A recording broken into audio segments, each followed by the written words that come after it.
दरबार में बीरबल से जलने वाले बहुत लोग थे, जिनमें से एक बादशाह के साले मियाँ भी थे।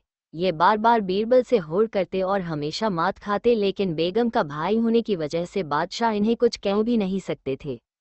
बीरबल की नामौजूदगी में एक बार साले साहब बादशाह से बोले कि वो दीवान पद के सही दावेदार हैं। इसलिए बादशाह ने भी अपने साले साहब की अक्ल ठिकाने लगाने के लिए कहा, अच्छा तो ये पता करो कि क्या हमारे महल के पीछे किसी कुतिया ने बच्चे दिए हैं, क्योंकि हमें आज सुबह से ही कुछ पिल्लों की आवाज़ें आ रही हैं। बादशाह की बात सुनकर साले साहब महल के पीछे की ओर देखने चले गए और कुछ देर बाद आकर बताया, हुजूर, आपका अंदाजा बिल्कुल सही था। बादशाह अकबर ने पूछा, कितने बच्चे हैं? साले साहब बोले, हुजूर, मैंने गिने नहीं थे, जाओ गिनकर आओ, फिर बताओ। साले साहब ने आकर बताया, हुजूर, 5 बच्चे हैं। बादशाह ने फिर पूछा, कितने नर बच्चे हैं और कितने मादा? साले साहब बोले, हुजूर, आपने गिनकर आने को कहा था तो मैं गिनकर चला आया। बादशाह, जाओ पता करके बताओ। साले साहब देखने चले गए और आकर बोले, 3 नर और 2 मादा हैं हुजूर। बादशाह ने पूछा, नर पिल्लई किस रंग के हैं?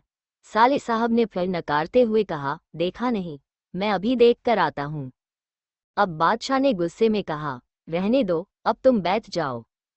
साले साहब जाकर अपनी जगह पर बैठ गए।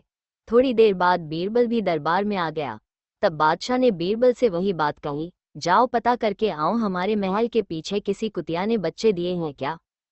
बादशाह अकबर का हुक्म सुनकर बीरबल महल के पीछे चला गया और कुछ देर बाद महल में वापस आकर बोला, जी हुजूर, आपने बिल्कुल सही कहा था, कुतिया ने बच्चे दिए हैं।